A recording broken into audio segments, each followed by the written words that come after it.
시간 함께 보실 하나님 말씀은 열왕기하 18장, 열왕기하서 18장 13절부터 37절까지 한 절씩 교독하겠습니다. 내용을 생각하시면서 18장 13절부터 37절까지 한 절씩 교독하고 마지막 절은 합독하겠습니다. 히스기야 왕 14년에 아수르 왕 사네립이 올라와서 유다 모든 견고한 성읍들을 쳐서 취하매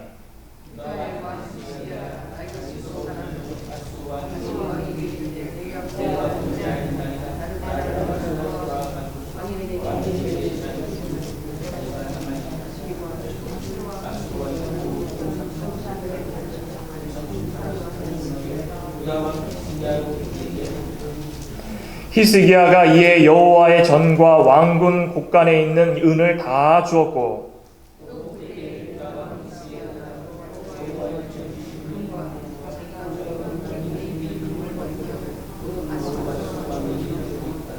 아수르 왕이 다르단과 랍사리스와 랍사게로 대군을 거느리고 라기스에서부터 예루살렘으로 가서 히스기야 왕을 치게 하매 저희가 예루살렘으로 올라가니라. 저희가 올라가서 윗못 수도 곁 곧 세탁자의 밭에 있는 큰 길에 이르러 서니라.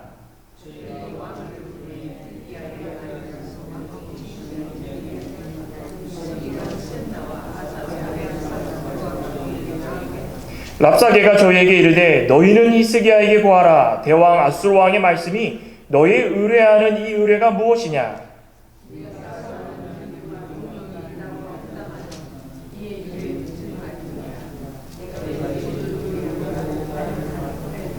이제 내가 저 상한 갈대 지팡이 애굽을 의뢰하도다. 사람이 그것을 의지하면 그 손에 찔려 들어갈지라. 애굽 왕 바로는 무릇 의뢰하는 자에게 이와 같으니라.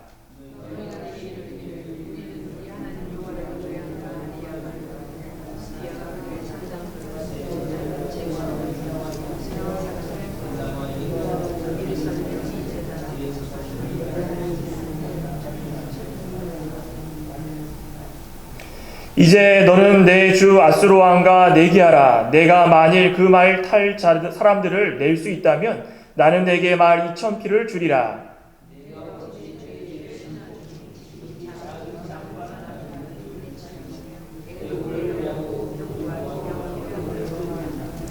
내가 어찌 여호와의 뜻이 아니고야 이제 이곳을 멸하러 올라왔겠느냐? 여호와께서 전에 내게 이르시기를 이 땅으로 올라와서 쳐서 멸하라 하셨느니라.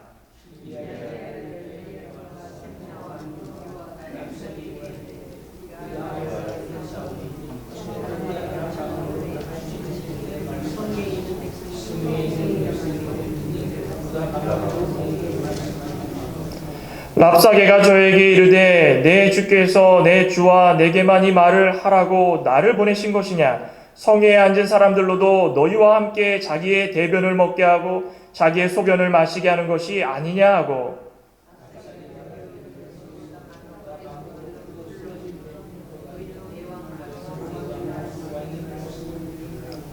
왕의 말씀이 너희는 히스기야에게 속지 말라. 저가 너희를 내 손에서 건져내지 못하리라.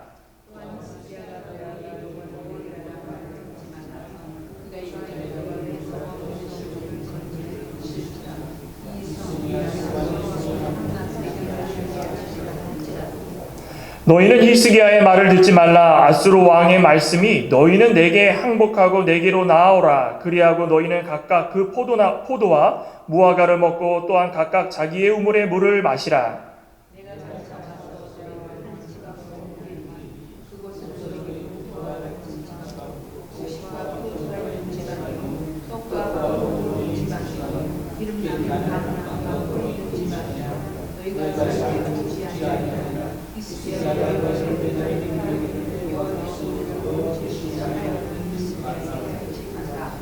열국의 신들 중에 그 땅을 아수르 왕의 손에서 건진 자가 있느냐?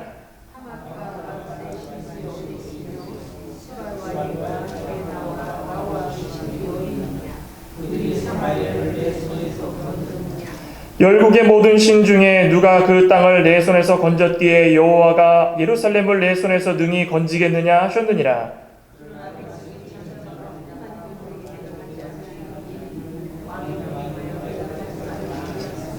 마지막 절 같이 읽겠습니다. 이에 힐기야의 아들 국내 대신 엘리야긴과 서기관 셈나와 아삽의 아들 사관 요아가 그 옷을 찢고 히스기야에게 나아가서 랍사게의 말을 구하니라.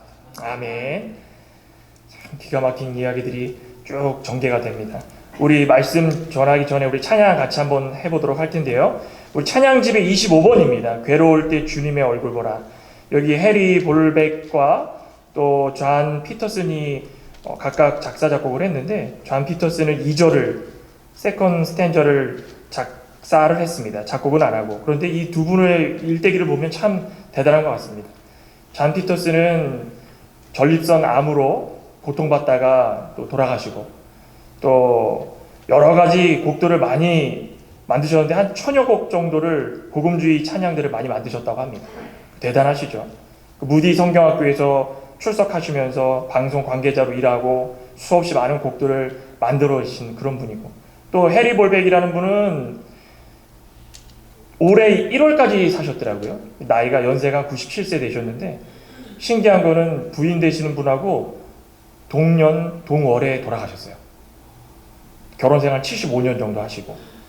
대단하시죠. 이런 곡이 나오기까지 수없이 많은 경험과 수없이 많은 환난과 또 간증거리들이 있었다라고 이렇게 이야기를 하는데, 우리가 한번 같이 한번 뜻을 생각하시면서 불러봤으면 좋겠습니다. 25번 괴로울 때 주님의 얼굴 보라.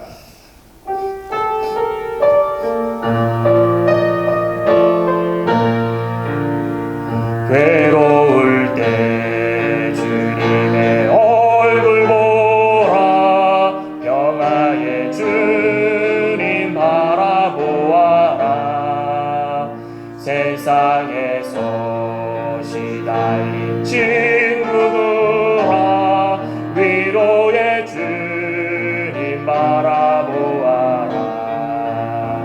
눈을 들어 주를 보라. 내 모든 염려 주께 맡겨라. 슬플 때에 주님의 얼굴 보라. 사랑의 주님 안식 주리라. 힘이 없고 내 마음 연약할 때 능력의 주님 바라보아라. 주의 이름 모든 자는 힘주시며 늘 지켜주시니. 눈을 들어 주를 보라. 내 모든 염려 주께 맡겨라. 슬플 때에 주님의 얼굴 보라. 사랑의 주님 안식 주리라. 아멘. 감사합니다. 괴로울 때나 힘이 들 때나 언제나 주님 얼굴 바라보면 참 평강이 옵니다. 참 가사가 좋은 것 같습니다. 이런 가사가 나오기까지 얼마나 많은 경험을 했을까, 그런 생각을 합니다. 오늘 열왕기하 18장 13절부터 37절 말씀을 함께 교독했습니다. 오늘 말씀의 제목은 시련의 때 회복의 날입니다. 우리 말씀의 제목을 같이 한번 따라해 보겠습니다. 시련의 때 회복의 날. 오늘 주보에는 기회라고 되어 있는데 날이라고 하는 게 더 나을 것 같습니다. 시련의 때 회복의 날. 시련이 있으면은 회복할 날이 분명히 옵니다. 분명히 옵니다. 우리 아버지 아하스 왕의 뒤를 이어가지고 유다 왕이 되었던 이 히스기야, 얼마나 대단했습니까? 아버지가 행했던 모든 악한 길을 떠나서 다 우상도 다 부숴버리고 또 찍어버리고 자기가 하려고 했던 거 백성들과 함께 다 행했던 그런 아하스 왕, 얼마나 멋있었습니까?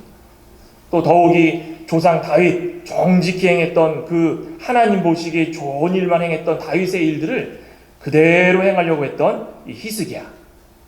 이 히스기야 왕, 이 신앙을 보면은 결단력이 있고 굉장히 자신의 결정이 합당하다 생각하면 말씀에 비추어가지고 모든 주변 사람들을 협력을 통해서 같이 이루어 나가는 참 대단한 이 신앙의 선조가 아닌가, 그렇게 생각을 해봅니다.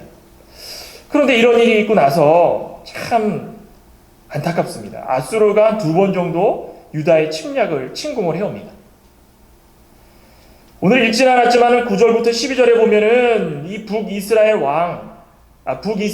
아수르 왕, 이 아수르 왕에게 침략을 당해서 멸망당하는 그 일들을 묘사를 합니다. 왜 멸망을 당했을까? 12절에 보면은 그 이유가 분명하고 명확하게 나옵니다. 12절에 보면 저희가 이 북이스라엘을 말하는 것입니다. 그 하나님 여호와의 말씀을 준행치 아니하고 그 언약을 배반하고 여호와의 종 모세의 모든 명한 것들을 거스려 듣지 아니하며 행치도 아니하였더라.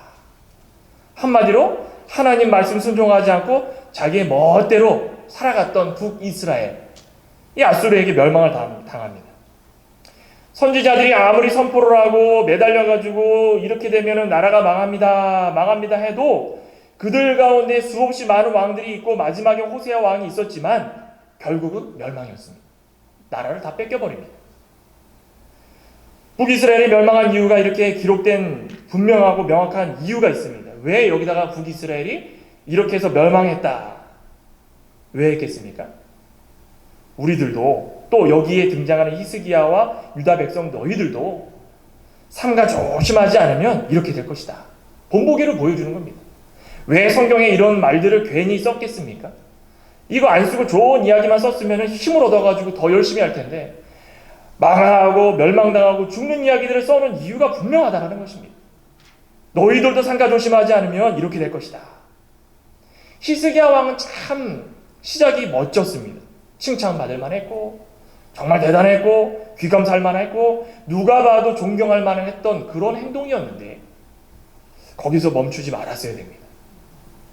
계속 그 행동을 하고 하나님 보시기에 좋은 데로 계속 나갔어야 되는데 결과론적으로 오늘 보면은 참 안타까운 일들이 일어나기 시작합니다. 이런 시련을 통해 가지고 히스기야가 계속적으로 넘어지고 또 넘어지고 그런데 하나님께서는 마침내 어떻게 하십니까? 하나님 말씀을 붙들고 살아가는 자들에게 있어서는 회복의 날을 줄 것이다, 그겁니다. 다른 것이 없습니다. 회복의 날이라는 것은 잘 먹고 잘 살고 그런 것보다 다시 한번 첫사랑을 회복하고 믿음으로써 하나님만 바라보고 살 수 있는 그 길이 열릴 것이다라는 것입니다. 저와 여러분들에게도 시련의 때가 있습니까? 시련의 때를 맞이했다면 그 시련만 바라보지 말고 그 시련에서 견디기 힘들어서 하나님을 떠나고 세상 사람들 행하는 것처럼 다 행하지 말고 그 가운데서 다시 한번 하나님께서 우리에게 회복의 때, 회복의 날, 회복의 기회를 주실 것이다 믿으면서 까지 삼가 조심하면서 나가는 그 믿음의 신실한 사람들이 된다면 분명히 우리 가운데 하나님께서 함께 하시고 영광 받으시기에 부족함 없는 그러한 믿음을 가지고 살아갈 것입니다. 오늘 특별히 왜 하나님은 시련의 때를 주셨는가, 히스기야의 모습을 보면서 이 시련을 통해서 우리는 무엇을 얻고 교훈을 얻을 수 있을까 몇 가지 한번 살펴보고자 합니다. 첫째로는 이 시련을 통하여서, 시련의 때를 통하여서 연약함을 깨달아 알게 하십니다.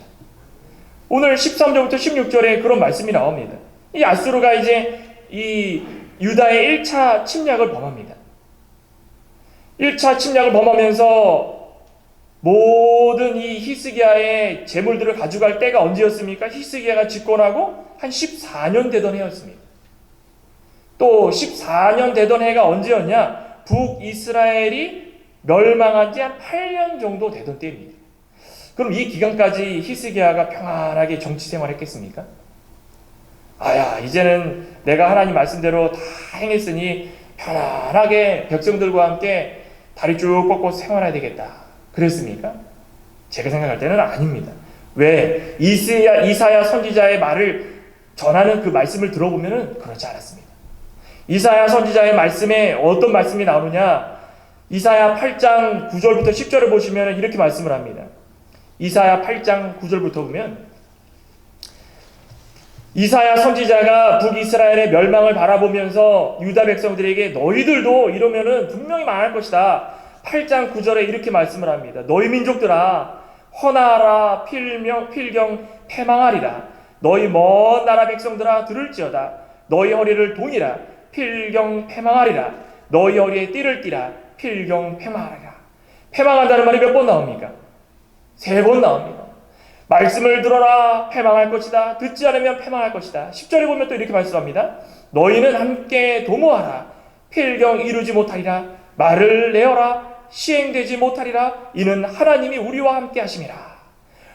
여호와께서 강한 손으로 내게 알게 하시며 이 백성의 길로 행치 말 것을 내게 경성시켜 가라사대. 하나님께서 때마다 시간마다 계속적으로 히스기야에게 또 백성들에게 이 말씀을 전한 것입니다. 이스라엘 백성들을 봐라. 그들이 망한 이유가 분명히 있다. 하나님 말씀 듣지 않고 자신들의 뜻대로 행하고, 너희들 이스라엘만 보지 말고 이 히스기야 왕의 아버지였던 이 아하스의 모습도 한번 봐봐라. 아하스 왕이 어떻게 행하였느냐? 결과가 어떻게 했느냐?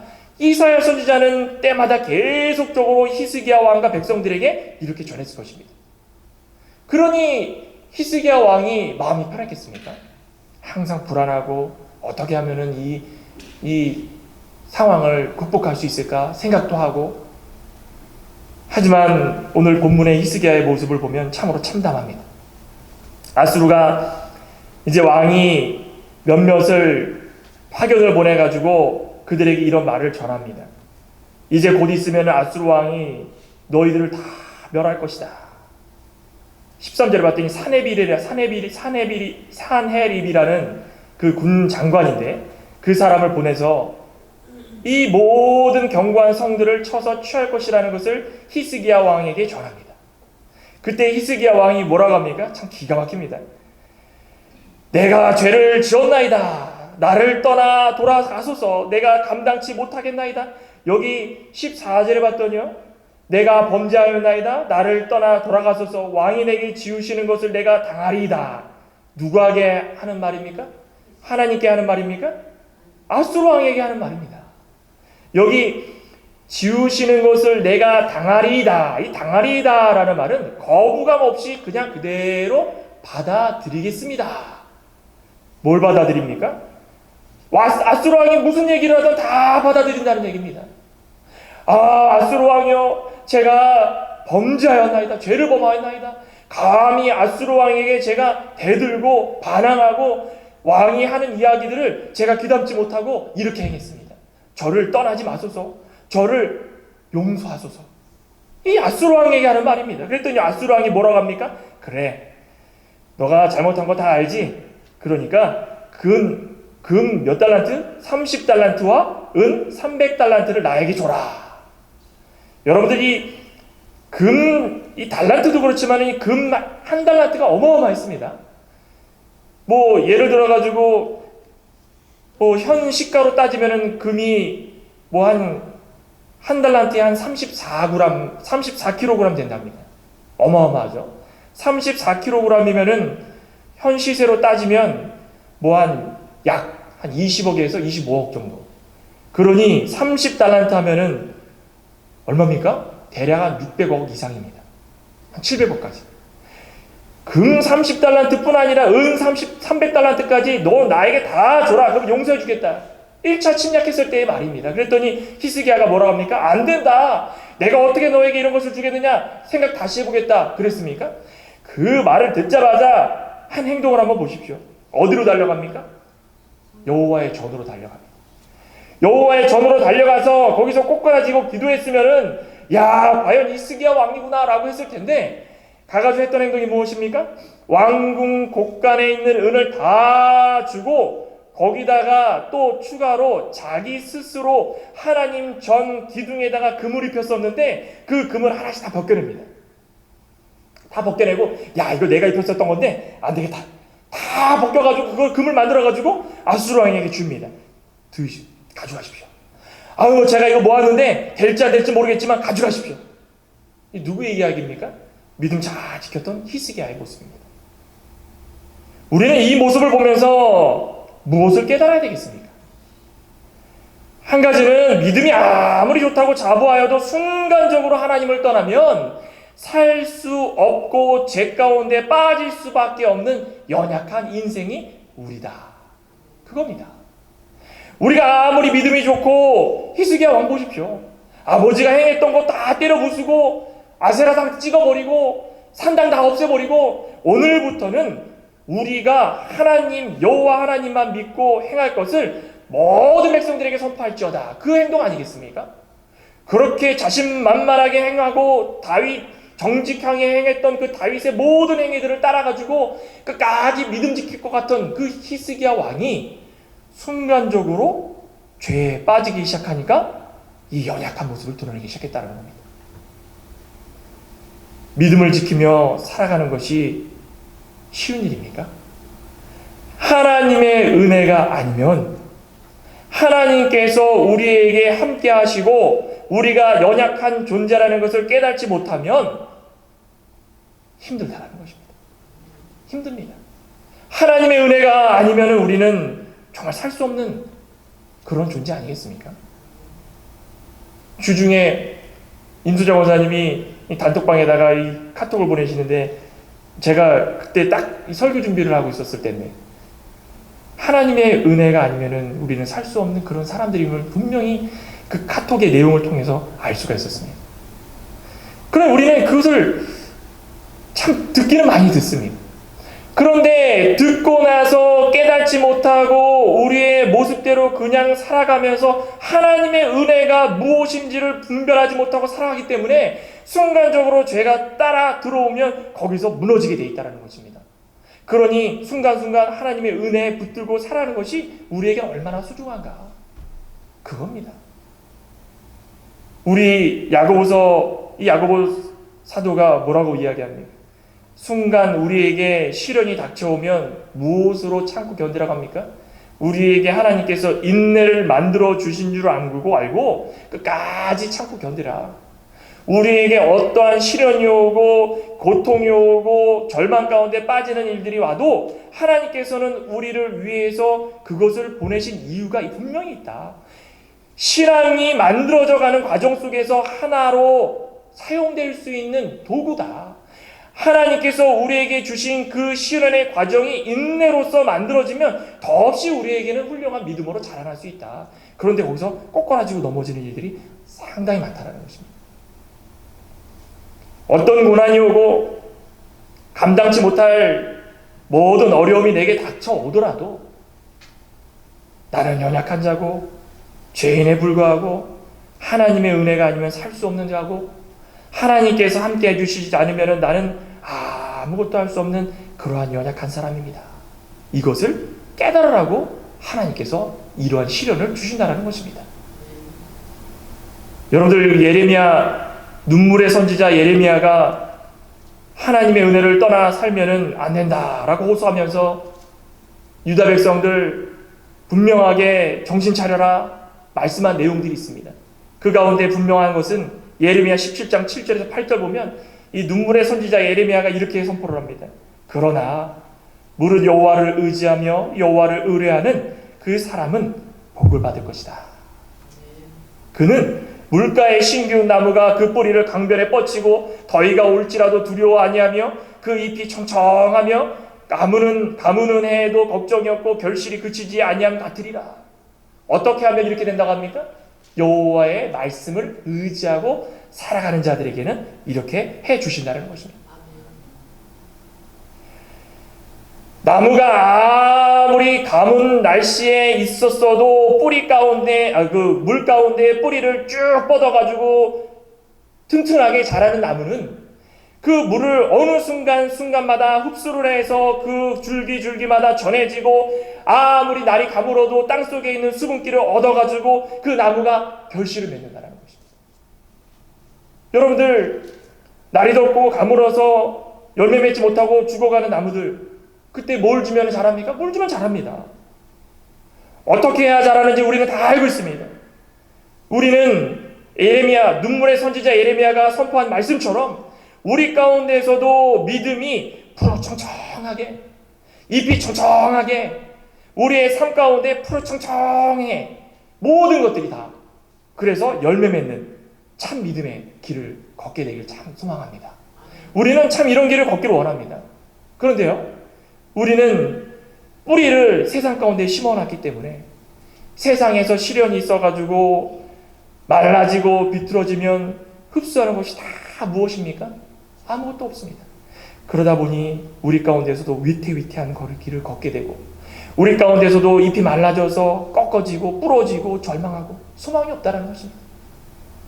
하나님 말씀 가운데 뿌리를 깊이 박고 하나님 말씀 가운데서 나오는 모든 그 수분기, 하나님께서 주시는 은혜 다 흡수해서 우리 가운데 푸르청청한 잎이 자라난다면 그 얼마나 감사한 일이겠습니까? 히스기야에게 이런 시련을 준 또 하나의 이유가 있습니다. 무엇이냐?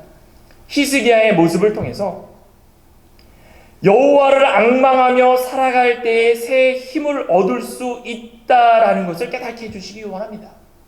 우리는요, 앙망하다라는 말이 무엇인지 분명히 알아야 되는 것입니다. 앙망하다라는 말은요, 단순하게 기다리는 것이 아니라 주인이 종을 부를 때처럼 종이 언제 어디서나 시중을 들기 위해서 기다리고 있는 그 모습입니다. 주인이 나를 언제 부를까? 끝까지 기다리는 것입니다. 하나님께서 당장에 나에게 어떠한 모습으로, 변화로, 주위 환경으로 나에게 보내주시는 모습이 없을지라도 끝까지 믿음을 지키면서 살아가는 것이 앙망하다는 것입니다. 히스기야가 좋은 모습을 보였지만 순간적으로 아수르가 쳐들어왔을 때 어떤 생각을 품었겠습니까? 하나님, 왜 저에게 이렇게 믿음 잘 지켰는데 왜 이런 시련을 주십니까? 그런 생각하지 말라는 것입니다. 끝까지 기다려보라는 것입니다.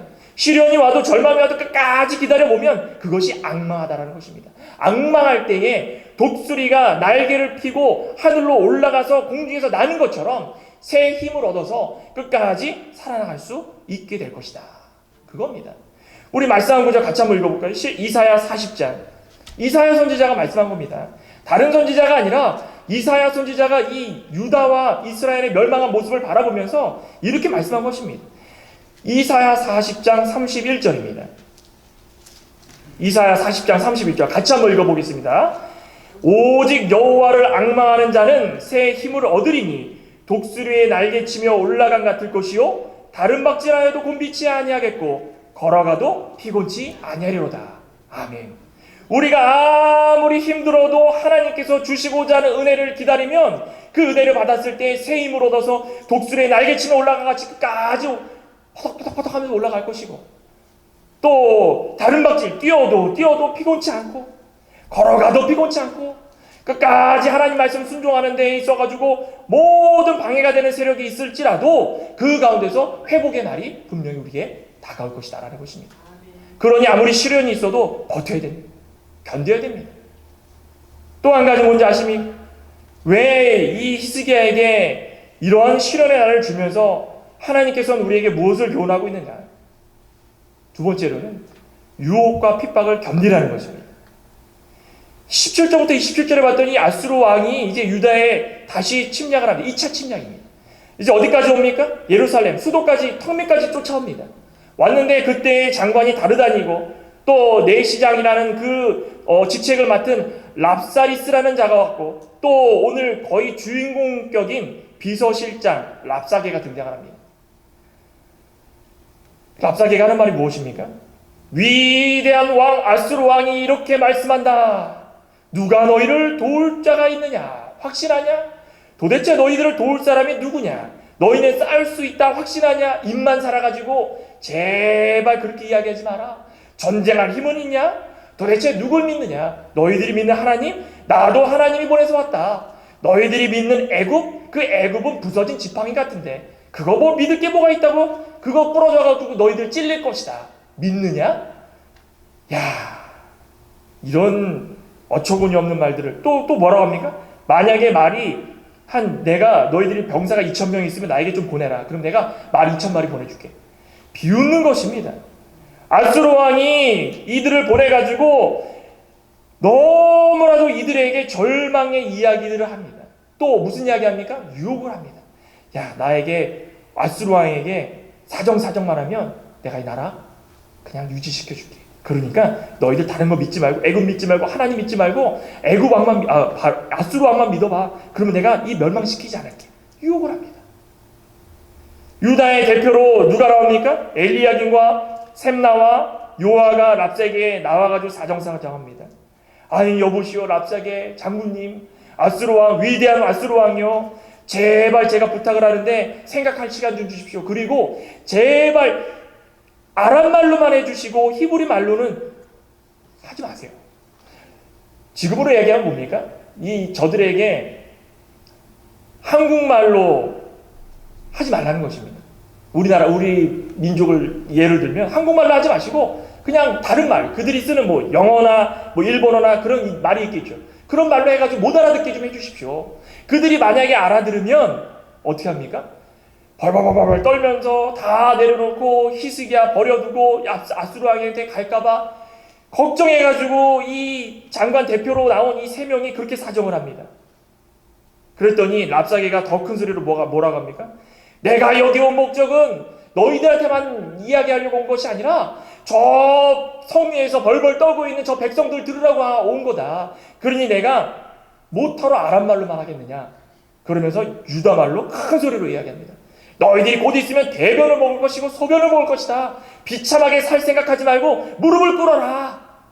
야, 기가 막힙니다. 이런 이야기를 들으면 어떻게 됩니까? 두 손 두 발 내려놓고 안 되겠다. 우리가 먼저 살고 보자. 히스기야 왕이고 뭐가 없겠다. 가자. 굴복하기 딱 좋지 않겠습니까? 다시금 일어서서 하나님 의지하고 무엇이 하나님의 백성들의 참 모습이고 그럴 시간이 어디 있습니까?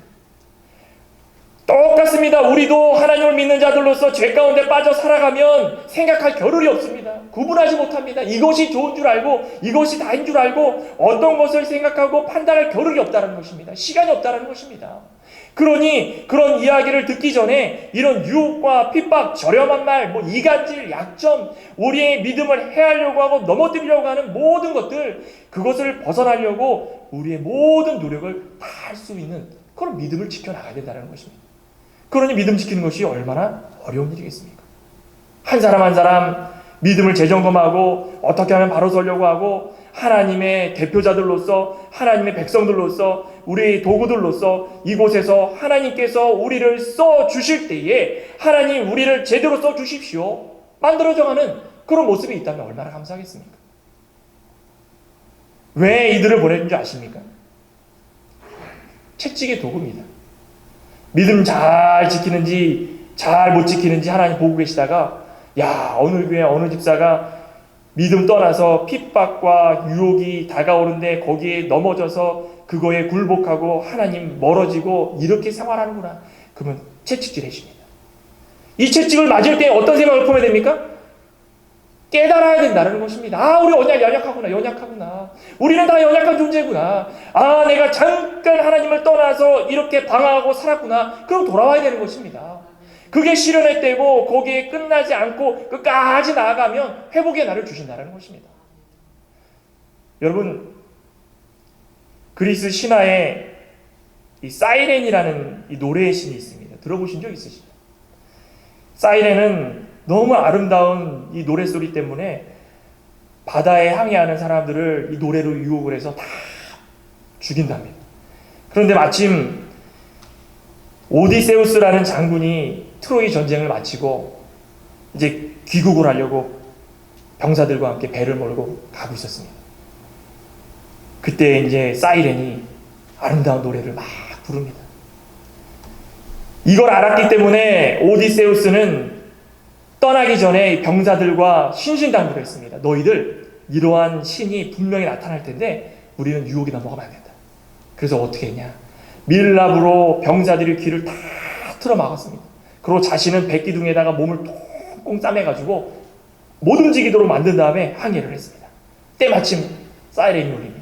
자, 노래가 너무 아름다운 목소리로 유혹을 하기 시작하는데 묶여있던 오디세우스가 몸을 들썩들썩하면서 가려고 합니다. 그때 병사들이 어떻게 했습니까? 자신들은 이 밀랍으로 귀를 막았기 때문에 아무것도 들리지 않으니까 노를 저으면서 오디세이를 붙들고 끝까지 항해를 해가지고 귀국을 했답니다. 이거 우리에게 무슨 교훈을 주는 것입니까? 우리 믿음 생활하는 모든 사람들도 이와 같다는 것입니다. 배를 통해서 항해하는 모든 이 항해하는 사람들과 같이 우리도 똑같이 항해를 하고 있습니다. 거친 파도가 일어나고 힘든 일이 일어나고 멀고 고난이 있고 또 이 사이렌이라는 이 신처럼 아름다운 유혹과 핍박으로 우리를 많은 사람들이 유혹을 하려고 합니다. 그때마다 어떻게 합니까? 귀를 열고 마음을 열고 몸을 열어서 그들이 할 때마다 이쪽 갔다가 저쪽 갔다가, 이쪽 시험 들었다가 저쪽 시험 들었다가, 이쪽 핍박받았다가 저쪽 핍박받았다가, 이렇게 하겠습니까? 귀를 막아야 되는 것입니다. 귀를 막고 몸을 묶고 어떤 행동을 하던 간에, 그들이 무엇을 말하던 간에 우리는 우리의 믿음을 무너뜨리지 않을 것이다 라는 강한 마음으로 끝까지 그 유혹을 견디고 버텨야 된다는 것입니다. 그럴 때 우리에게 하나님께서 회복의 날을 주십니다. 회복의 날을 주십니다. 믿는 신이 도대체 어디 있느냐? 나도 너희들 신이 보냈다. 너희들 조금만 잘 생각하면은 내려와가지고 맛있는 밥을 먹게 해주고 물을 먹게 해주고 다 할 건데 어디에 이들이 왔었습니까? 이들이 온 그 장소가 어디냐면 그 세탁자의 밭입니다. 윗못 수도곁 세탁자의 밭. 유일한 물입니다. 예루살렘 성으로 들어오는 유일한 물길입니다. 그들이 거기 서가지고 협박하는 이유가 다 끊어버리겠다. 너네 이거 다 끊어버리고 이제 너희들이 먹을 물도 없고 양식도 없으면 이제 너는 죽을 것이다. 얼마나 괴롭겠습니까? 그런데 어떻게 이들이 버텼는가? 어떻게 이들이 회복의 날이 왔는가? 마지막을 보시면 바로 이것이 우리에게 가장 필요한 요구되는 교훈입니다. 28절부터 37절의 내용인데 마지막에 뭐냐? 왜 시련의 때를 견디고 회복의 날을 맞이하려느냐? 그런 자들은 어떻게 해야 되느냐? 히스기야를 통해서 보여주지 않습니까? 마지막은 통회하는 마음을 가져야 된다는 것입니다. 랍사게가 히브리 말로 계속 떠들어댑니다. 그때 30절과 31절에 이렇게 말씀을 합니다. 또한 히스기야가 너희로 여호와를 의뢰하라 함을 듣지 말라. 저가 이르기를 여호와께서 정녕 우리를 건지실지라 이 성이 아수르 왕의 손에 함락되지 않게 하시리라 할지라도 너희는 히스기야 말을 듣지 말라. 아수르 왕의 말씀이 너희는 내게 항복하고 내게로 나오라. 그리하면 너희는 각각 포도와 무화과를 먹고 또한 각각 자기의 우물의 물을 마시리라. 참 얼마나 기분 좋은 이야기겠습니까? 그런데 이렇게 이야기를 하는데 36절과 37절의 이 백성들의 모습을 한번 보십시오. 그러나 백성이 잠잠하고 한 말도 대답지 아니하니 이는 왕이 명하여 대답하지 말라 하였습니다. 이에 힐기야의 아들 국내 대신 엘리야김과 서기관 셈나와 아삽의 아들 사관 요아가 그 옷을 찢고 히스기야에게 나아가서 랍사게의 말을 고하니라. 바로 이것입니다. 무슨 이야기를 하고 어찌됐든 간에 믿음에 방해되는 일들은 듣지 말아야 되는 것입니다. 귀를 다 닫고 잠잠하게 그렇게 나아가야 되는 것입니다. 여기 통회하다는 말이 뭔지 아십니까? 마음으로는 찢어질 듯한 고통을 당하면서도 견뎌내야 되는 것입니다. 그러면서 겉으로는 뭐합니까? 겉으로는 그것을 막 드러내가지고 화풀이 하듯이 때려 부수고 이거 아닙니다. 마음으로는 찢어질 듯한 고통을 견뎌내면서 겉으로는 잠잠하게 하나님만 바라보는 것입니다.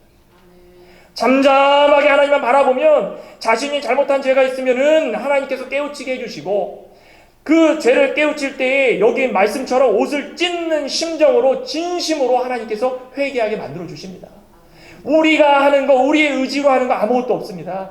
우리 하나님께서 선택한 자들은 찢어질 듯한 고통이 있더라도 마음으로 끝까지 붙들고 있으면서 하나님만 바라보면 하나님께서 기회 주실 때에 결단의 마음을 허락하여 주십니다. 결단의 마음을 허락하여 주실 때 우리는 무엇을 합니까? 회개해야 되는 것입니다. 하나님, 제가 이 심령의 이 믿음이 점점 꺼져가고 있는 이때에 하나님께서 저에게는 깨달음을 주셨습니다. 과거에 잘못된 것들 좀 버리게 해주시옵소서.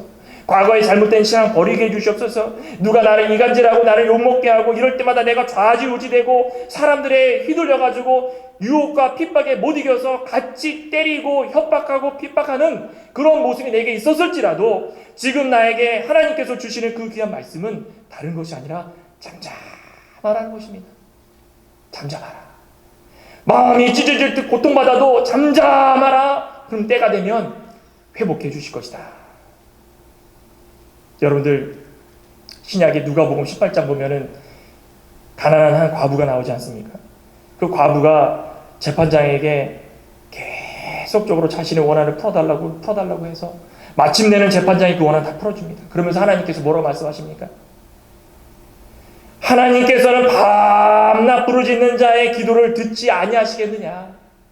우리가 원한이 있고 원통한 일이 있고 통해하는 심정, 찢어지는 마음이 있어가지고 견디기 힘들고 믿음 지키기 힘든 가운데 넘어지려고 할 때에 하나님을 붙들어 주십니다. 그겁니다. 그러니 우리는 끝까지 하나님만 잠잠히 바라보고 견디라는 것입니다. 오늘 히스기야 왕이 이제 19장부터 나중에 한번 읽어보시기 바랍니다. 달라집니다. 히스기야 왕이 달라집니다. 자신이 행했던 모든 것들이 이제 찢어지는 그 마음, 하나님께 통회하는 마음으로 다 내려놓고 하나님께 기도하고 하나님께 모든 걸 간구하고 그렇게 나갑니다. 이게 우리의 신앙의 모습이 되지 않겠습니까? 이게 회복의 날입니다. 어떤 것이 결과적으로 내 눈앞에 보여가지고 그것이 나에게 온다. 이것이 회복이 아니라 내가 믿음의 길로 걷지 않았을 때에 믿음의 길로 걷도록 해주시는 것이 회복의 날입니다. 이게 하나님의 뜻이고 믿는 모든 자들에게 주시는 은혜입니다. 이 하나님의 은혜를 오늘도 우리는 세상 가운데 살아가다가 이렇게 시간을 내서 하나님 전에 나와서 예배드리지 않습니까? 이게 은혜입니다. 히스기야는 기도를 통해서 아수르 왕 18만 5천 명을 단번에 하루아침에 하나님이 송장으로 만들어 주시는 것을 두 눈으로 목도하게 됩니다. 하나님은 보이지 아니하시지만 때에 따라서 우리에게 원하는 것들, 필요한 것들 다 보고 계십니다.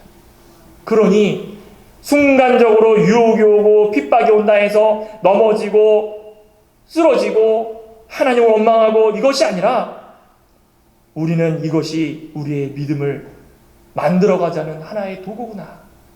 우리의 연약을 드러내고 하나님께서 우리를 다시 세우시고자 이렇게 우리를 만들어주시는 것이구나.